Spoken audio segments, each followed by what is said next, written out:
From Election Day, we are back and lots to catch up on. The breakdown starts now.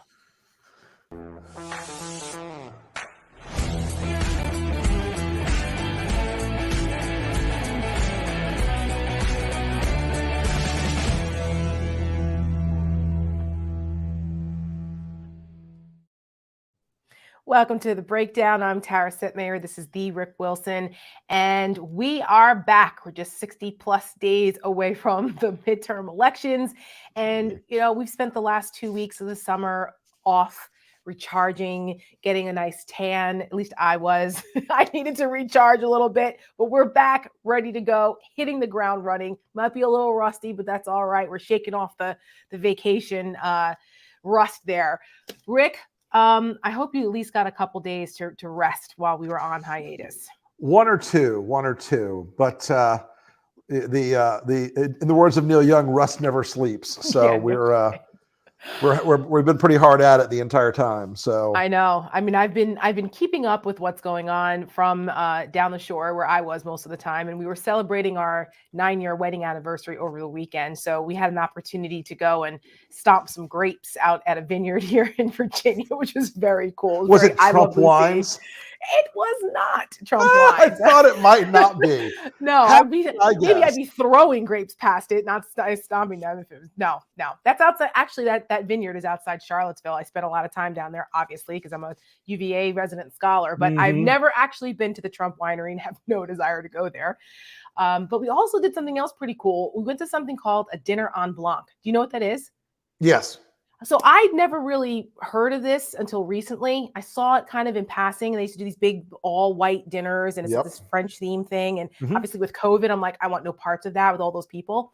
But a local vineyard here in Virginia did one on a smaller scale. So we said, you know what, that'd be a cool thing to do for our anniversary. So we did. And they give prizes, like you decorate your table and with all kinds of cool decor, but everything has to be white. And they give prizes for like most creative, best overall, and best believe we won the best overall table. First time doing it, and we killed it. So yeah, if you guys want to see it, it's on my Instagram. But yeah, we did some fun things while we were in hiatus. Meanwhile, the crazy did not stop. And no, it never seems to, does it? It never stops. The crazy never sleeps. And I think a good way to start our catch up with everyone is last week in the Republican Party. Let's do that.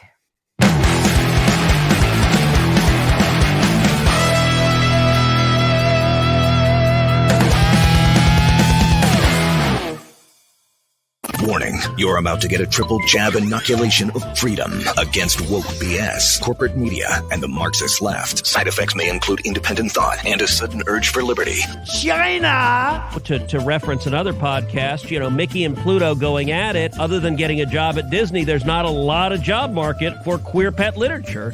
Every American city is now a border city.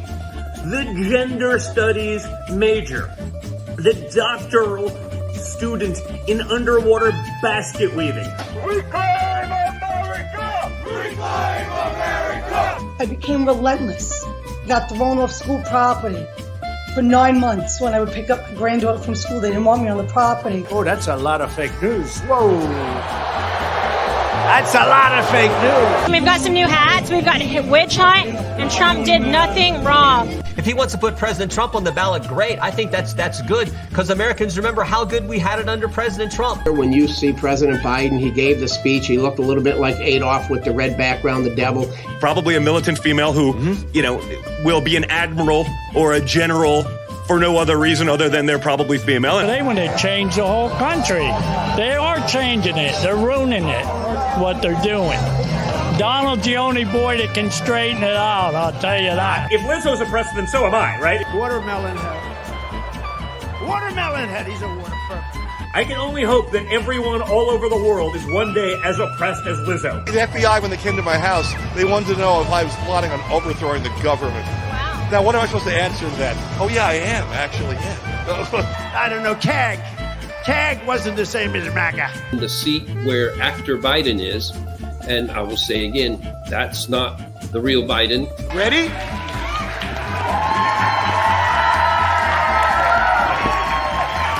Watch this. I'm hugging it and petting it. Oh, thank you, you Christian nationalists.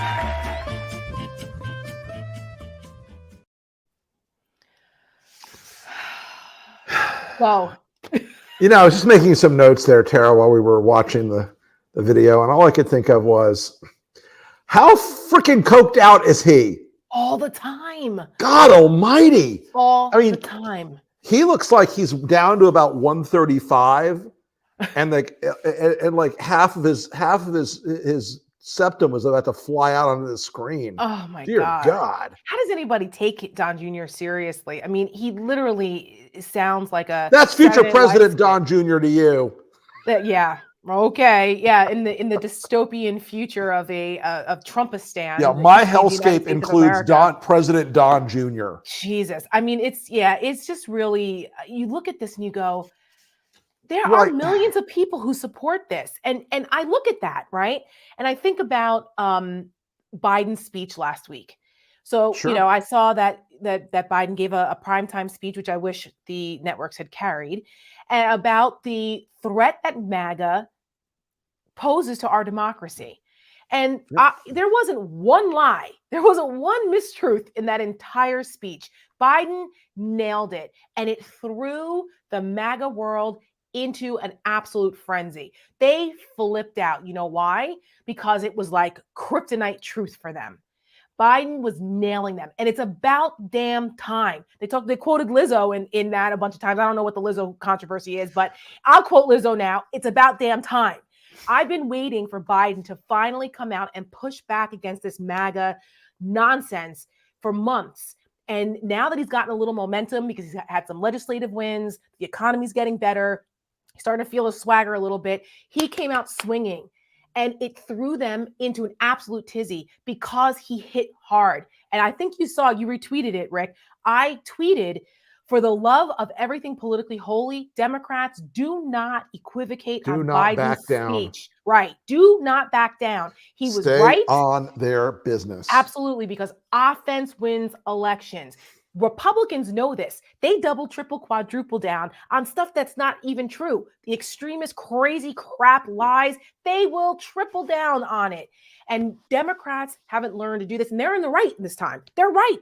So triple down on it. Do not back away. And make them face it.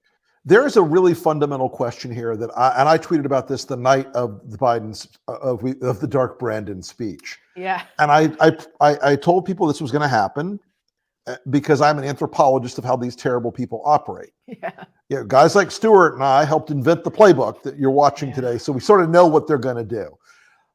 I knew immediately that every Republican operator in DC was on the phone with reporters like, oh, this is extreme. We don't believe this. We're the ones who don't really like Trump, but you should listen to us because Biden's the extremist. He's the crazy one. We're not divider. We're not fascist. Guess what? Here's the deal, folks. Like pregnancy, you don't get a little bit fascist. It is a binary state of being. You're either in the fascist movement or you ain't.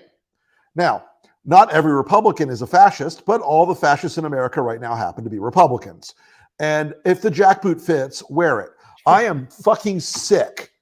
I am up to right here, the top of my shiny bald head, with this bullshit from people like, how dare you call us fascists when all we want to do is worship a single dear leader, overthrow the entire government, replace it with an authoritarian regime that obeys his laws and his whims as if they were law, and punish our political opponents. That's all we want to do. Fuck you.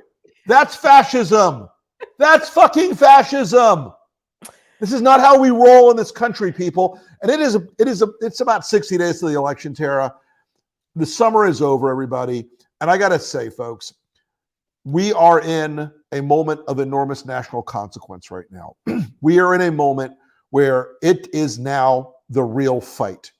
You've got this enormous apparatus on the right now that they've had a bad summer. They've taken a lot of hits. They've gotten it right up the ass this summer in a lot of different ways that has not worked out for them. Rick Scott incinerated $150 million of donor money for nothing. For nothing for the nothing. For the Senate now to be 60+% chances of the Democrats keeping it. So that's a terrible way to spend your money. That's a terrible rate of return in politics. But let me say this, and I'll finish this rant.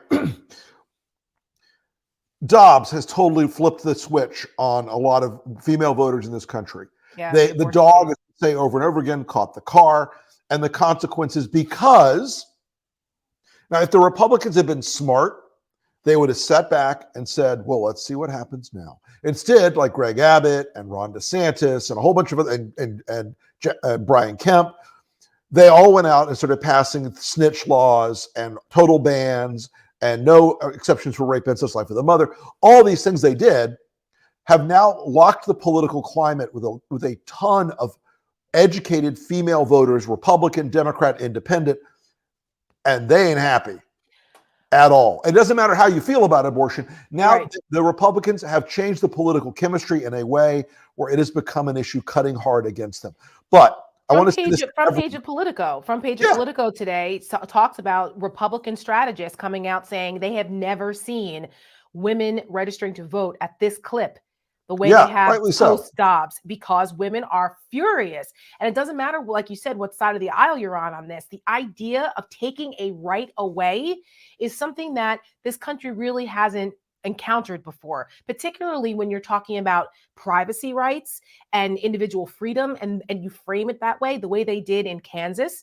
The Kansas ballot initiative scared the bejesus out of a lot of Republicans because they said, holy shit, if Kansas doesn't accept this, what about the swing states and states where it's not as red as Kansas? So that has changed the whole landscape here. You know, Tara, they'll have no fury like women who have their rights taken away from them. You're so right, Tara. And we did an ad about a week or 10 days ago called Intruder that highlighted this same thing. And it approached the question of Dobbs and Roe, not from the ethical and moral perspective, but from the liberty perspective. Right. And I've said this a lot. There are an awful lot of pro-life people in this country who are also pro the government staying the hell out of people's business. Mm-hmm. Where you can think abortion is a moral choice that you wouldn't make, but you also don't want to have Greg Abbott setting up snitch lines so that people can call on if your daughter goes to get an abortion and report her for a reward. Or stalk her, or force 10-year-olds who were right. That was my next from example. Exactly, forcing Tara. them to carry a baby to term, and then prosecuting the doctor who would perform the procedure on them if that happened. Like, that is insane to think about and just flat out cruel. I mean, look, abortion it has changed the chemistry. But I want to say this to our Democratic friends. Y'all have had about 5 or 6 really good weeks in a row. Okay. A lot of stuff passed the Senate and the House. Biden was able to move actual legislation that makes a difference. It's big. It's a good thing. The Dobbs decision was politically turned out to be a net positive for this election cycle. Gas prices are coming down at a rapid clip. Mm-hmm. Inflation is getting under control. We've had great jobs reports. And there's a sense now with Democrats, okay, well, we're good. We're set. Let me just say this to you. For the love of God, stop.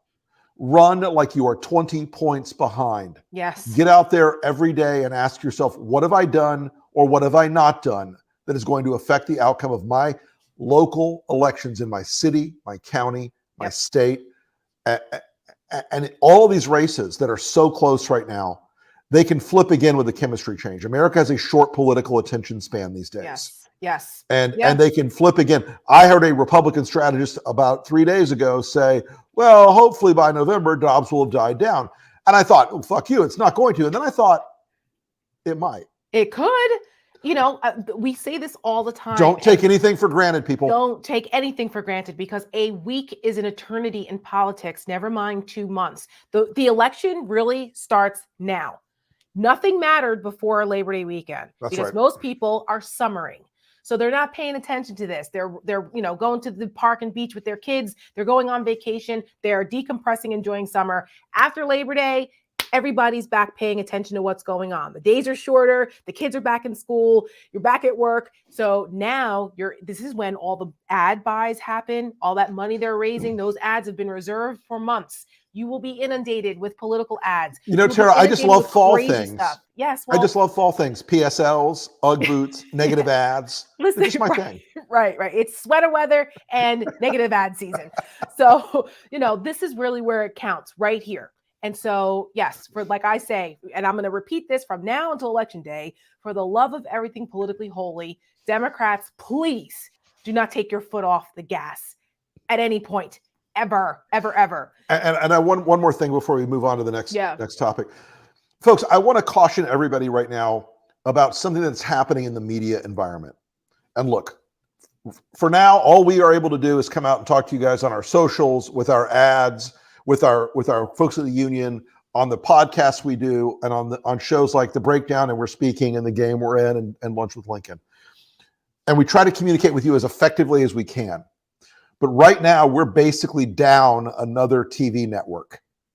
CNN has taken a step away from the idea that you have to cover this is a fight that's existential about democracy. And they've decided they're going to accommodate Trumpism. And that it's just one part, it's a mirror image of the other side, and it's not. I disagree with their approach to this. I can't change what Chris Licht is going to do, but you're going to have to seek out other ways to get information about some of these campaigns, because you're going to get this both sidesism that I think is fatal to the country. And I think it's a very dangerous sort of thing that could really hurt this country. Because there aren't two sides to liberty versus tyranny. No, there aren't two sides. There aren't equal arguments about whether or not the country should be a democratic republic or whether it should be, run by the whim of Trump. Those are not two sides of an argument. One thing is evil and one thing that's good. But there's not two, they are two sides of an argument, but they're not two equal sides of an argument. And that's the problem. We've been saying this for years, Rick. When I was up at Harvard and brought you to speak to my class, what was the name of that class? This is not normal. This is not normal. Remember? This is not normal. That was in 2020. Well, President Biden made this point. And I think the timing of this is actually crucial because, to your point, what CNN is doing and other networks, other media outlets like Politico, they are owned by a German conglomerate. And the head of this company that owns Politico, he's, his son is the freaking chief of staff for Peter Thiel. This is a guy who wrote he wrote an email, whether it was in jest or not, in 2020 saying, oh, maybe we should pray that Trump wins re-election because he was great on 5 out of 6 major issues for us. Really?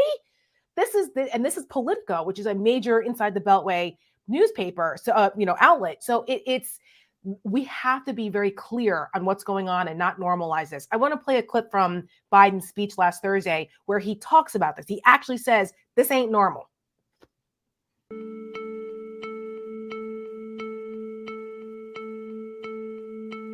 Too much of what's happening in our country today is not normal.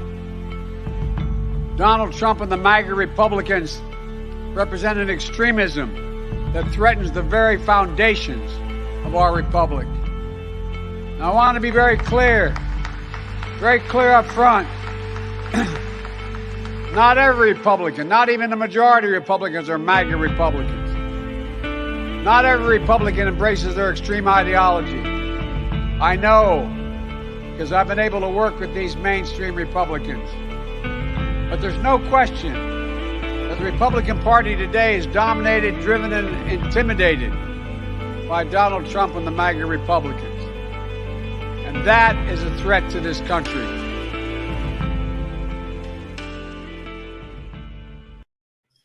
%100% right.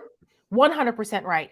And I'm sick and tired of these Republicans and the snowflakes on the other side pearl clutching over Biden's speech on this. These are the same people that run around talking about fuck your feelings, fuck Joe Biden, let's go Brandon, the Christians that have put let's go Brandon on their, in their church pews and everything else. These are the same people that are the most vile, obnoxious, insulting people that support a former president who called everyone, every name in the book, and they're pearl clutching over what Joe Biden said, speaking the truth about what they're actually doing. Yep. Get the hell out of here. I don't want to. Why are we coddling Trump voters? Why? I tweeted this the other night, and it was the jump from fuck your feelings to oh, that cruel Mr. Biden has driven me to my fainting couch. Where are my smelling salts, darling? Right. Was a really short leap. But I will tell you something, Tara. These people have played the refs too fucking long. They've played the refs too long. Oh, my economic anxiety led me to do this. No, it didn't. No, it didn't. You like the violence. You like the chaos. You like the hate. You like the racial animus. You like the disgusting behavior. Mm-hmm. You like the entire show of burning it all down to own the libs. Okay, and that's I'm not sorry. Compatible. I'm not. I get. It's not democracy. I get a lot of shit for this, Tara, and people are like, why are you so condescending and mean to those Trump people? Because you fucking deserve it. Yes. You bought the ticket. You get to take the ride. There's a reflex action among moderate Republicans in the consultant world and in some of the punditocracy, like, we have to understand their feelings. No, you don't. No, you don't. You know what? No, you don't. They have told us they believe that Hillary Clinton is the head of a giant international child pedophile ring based in a pizza restaurant. I don't have to respect those feelings. No. And why? And the thing about this, which I'll never understand, is why is it that we have to coddle them? There is no, like you said, there is no lukewarm fascism. You either are or you're not. And at this point, I gave people a pass for the first year or so of Donald Trump. After Charlottesville, there was no excuse anymore. Nope. There was so much shit that happened in the first 6 to 8 months of the Trump administration and then Charlottesville was the end. At that point, he showed you who he was, and it just got worse. There is no excuse for this anymore. But so many people are afraid to look inward and take responsibility for what they have enabled that they'd rather just put their heads in the sand and act like it's not, we're not part of that. We're still good Republicans. There's no such thing as a good Republican if you continue to support anyone who's an election denier, who continues to support Donald Trump. And I don't give a damn if that's 70 million Americans. Well, 70 million Americans need to wake up and take their heads out of their asses because they're supporting someone who is not pro-democracy.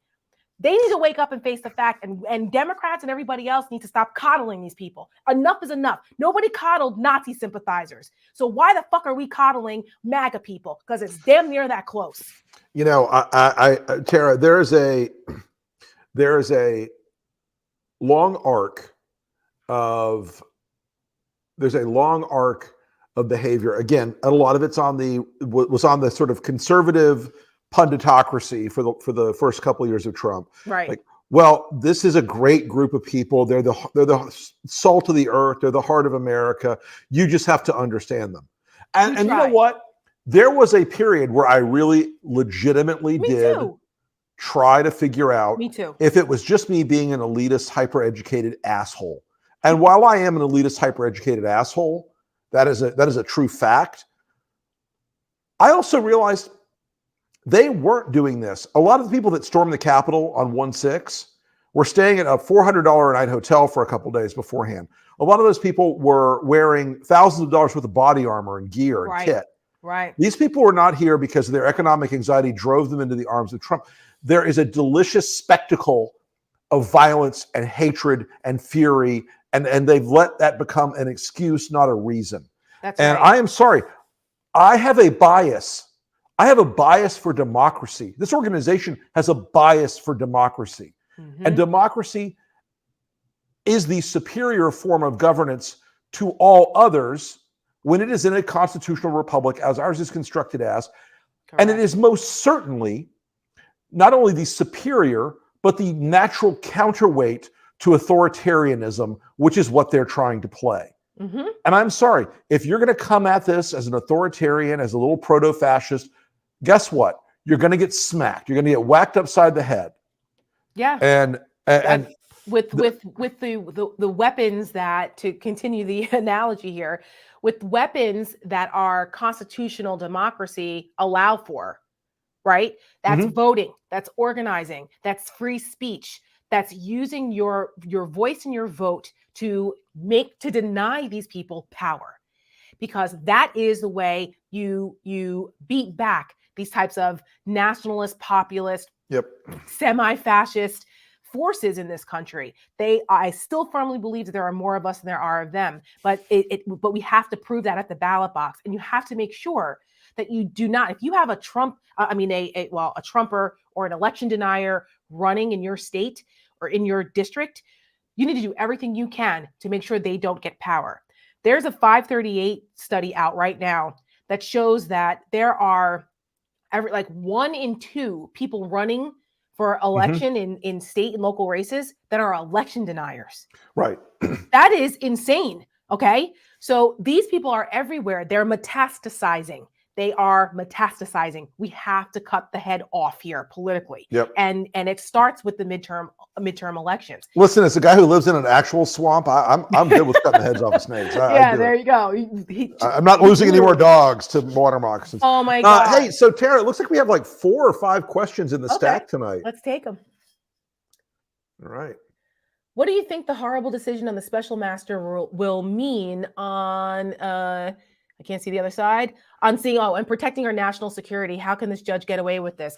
So this special master ruling is, let's just be fair here. Trump appointed judge. She found every sympathetic argument to what Trump was putting out there. Some of what she ruled on, some of the case law that she used in the proper context actually favors the government's position, but she found ways to kind of manipulate it a little bit and try and ruled in favor of Trump on this. It's legally problematic. Lots of legal experts are saying this is a garbage decision, but in the meantime, it is what it is. The DOJ has to decide if they want to appeal it or not. That could delay this further. But she did make a distinction between halting the criminal investigation and halting the national security review. The national security review can continue, but the criminal investigation has to be put on hold until the special master is chosen and reviews the documents. It's clearly a delay tactic. Now, I mean, it's absurd. Excuse me. Bless you. It's absurd on its face, but this is what Trump does. They are very good at these kinds of delay tactics because they know it was really, really, he's in big shit trouble, big trouble. And I just can't get over the reaction of the Republican Party on this, Rick. Like the party of national security went from like security moms and being the, pro America, protect America at all costs party to now giving there was a Russian spy who was pretending to be a Rothschild hanging out with Trump at Mar-a-Lago with an unlocked storage room with TSSCI, human compartmentalized information in it. Sure, no big deal. The party of lock her up for some emails for now is, not a big deal that Donald Trump stole 11,000 government documents on top of the, top secret and security documents and national security stuff and all of that. That's no big deal.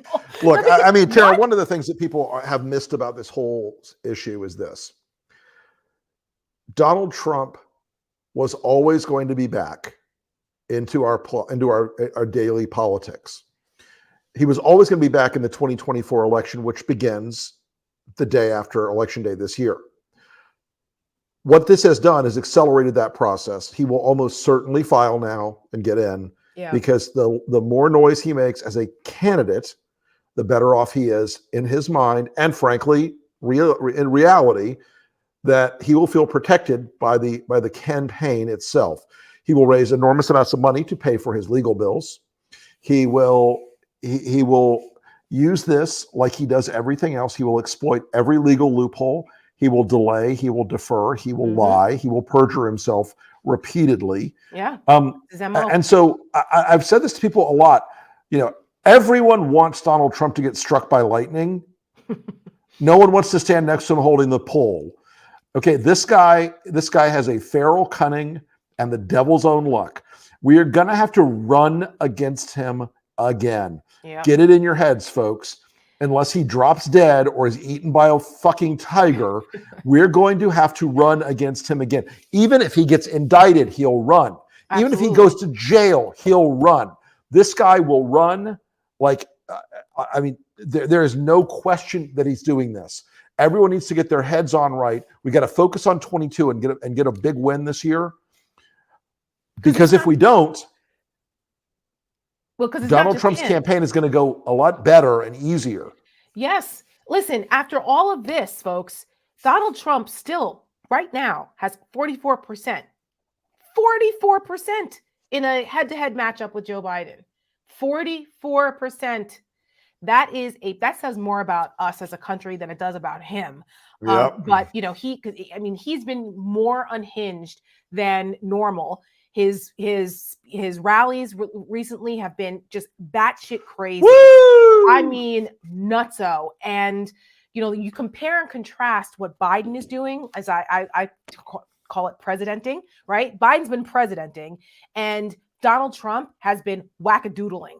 And I just want to play a little compare and contrast rapid response that LP did, because Biden had a heckler compared to how Trump handles hecklers. That's right.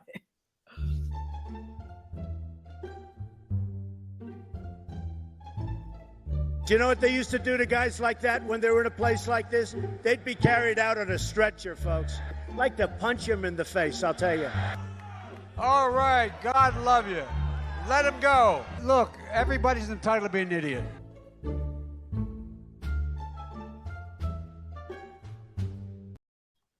Well, thank goodness everybody's entitled to be an idiot, because those people, their sense of entitlement is broad.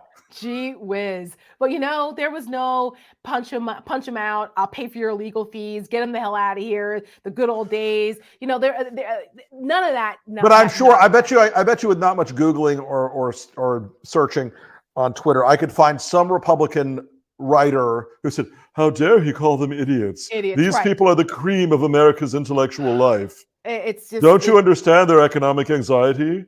The whataboutism is just absurd. But I say, and I tell people this all the time, I have I have names for some of my political axioms, but this one is the "a time to kill" axiom. And at the end, when Jake, the lawyer, played by Matthew McConaughey, goes into the scenario of poor young Tanya being raped and brutalized by those two bastards in that movie, and he has the jury close their eyes and he goes through the details, and it's gut-wrenching. And then he says, now open your eyes and imagine she's white. Right. That's what we need to start focusing on, is that when you start putting in context what Trump is doing and what Republicans are doing, imagine that was Hillary Clinton or Barack Obama. If your reaction isn't the same, then you're a fucking hypocrite. Yep. And you need to rethink where you stand on this. Because if it's not okay for Hillary Clinton or Barack Obama or a Democrat to do one iota of what Donald Trump and the Republicans have done, why is it okay for Donald Trump and Republicans to do? The mind boggles, but Indeed, it does. But folks, you should also not expect them to really change. We're not going to shame them into anything. No. It's a matter of keeping your head on straight about who they are. And all right, we got some more questions. Okay, a couple more questions. Let's see. What do you think about New Mexico using the 14th Amendment to disqualify Commissioner Griffin? Yes. Fuck yeah. I've been talking about this for since January 6th. Also, he formed a group called Cowboys for Trump. Cowboys for Trump, yeah. So I'm sorry. I just at that point, I have to cut you right off there, everybody. At that point, I would have invoked the 14th just to disqualify him. That's just my opinion. But the significance of that is, and we've been talking about this, and I actually asked Harry Littman about this last year, because that was really when most people don't associate this part of the 14th Amendment with disqualifying people from office because of seditious conspiracy and inciting insurrection, because you don't get past the other parts of the 14th Amendment that are more popular. So this is something that a lot of people have asked, well, why doesn't that apply to Trump? Or apply to some of these elected members of Congress who were involved in the January 6th debacle there. And it should. It might be more difficult to prove it for them. But this guy here, this county commissioner in Otero County, New Mexico, he was actually, I believe, convicted, right? Of unlawful trespassing. He was there. He broke through barricades on January 6th. And this judge said, you were in the middle of a violent insurrection here, seditious insurrection. You're disqualified from running. Finally. Correct. Bye-bye. Finally. Thank you and good night. One more question. Can Tara and Rick explain why J.D. Vance is leading and Walker and Warnock are neck and neck in the race? Sure. Oh, God. Yes, go ahead. Guys, these are red states. Georgia's a red state. Don't fool yourself. It's more purple than it used to be, but Georgia is still a very conservative state. And Walker is a kook. Walker is a guy who's very badly injured. He is a guy without certain mental faculties. But it is still a fairly red state, and straight up Republican voter behavior is a powerful, powerful thing, guys. Yeah. I mean, it is a powerful normative force. And because of that, it's important to understand the realities of it. Ohio, equally a very red state. Tim Ryan is the best positioned Democrat to win in that state. I still think he's going to win. But these are states, it's going to be close. This goes back Trump to my lesson of earlier. Do not take your foot off of the gas. Yep. You got to keep fighting or you will not win. That's correct. 100%. Offense wins elections. So on that note, we are going to conclude. And on Thursday, we're going to talk a little bit more about some of these key races, what we should be paying attention to, what's happening out there in Arizona with those wackadoodles. We'll talk more Georgia. There's some developments there in the fake electors case. Very interesting stuff. Oz and Fetterman up there in Pennsylvania. Boy, is that pretty can I just take a moment? That we reached the point of desperation with Dr. Oz today, folks, and you can look this up. Just don't take my word for it. Look it up and feel the horror for yourself. I think that today he was talking about incest and his daughters don't want to have sex with him because of the way he smells. I'm like, have you really reached the point of desperation where you're going after the cousin fucker demo? Is that where you're at now, Oz? I mean, is that where you're at? Because I've never known that strategy to work before. Just Google it, folks. He did an interview on The Breakfast Club with Charlemagne the God a couple of years ago where somebody asked a question about having sex with their cousin and whether it's okay. And his answer to that was very cringe. So it's out there. We're not making this up. You can hear it in all of its horribleness. So yeah, Dr. Oz is just a mess. And interestingly, Pennsylvania's a mess all the way around. They're probably going to lose that Senate seat, which was a totally winnable one for them. Mastriano was another extremist nutcase in Pennsylvania. And the establishment Republicans are figuring out what the hell to do here and what they're going to do. Pat Toomey said, I'm just going to focus on the Senate race. Yeah, okay, buddy. But Oz is any better? You're a profile and courage there, Pat. Yeah, I don't get it. Well, I do get it. I know it is. They're all cowards. Anyway, so Thursday we're going to talk a little bit, dive into that a little bit more as we preview of what's coming up here in the fall. So, and tomorrow night on We're Speaking of Pennsylvania, Fetterman's wife is on. Wow. So good get. Good get. On We're Speaking. Get on it, Lisa and Maya. Get on it. Giselle Fetterman will be on. So make sure you check out We're Speaking tomorrow night at 7:00. And she's a spitfire, that Giselle. So good get, ladies. And we will see you guys on Thursday again, and keep it coming. See you then.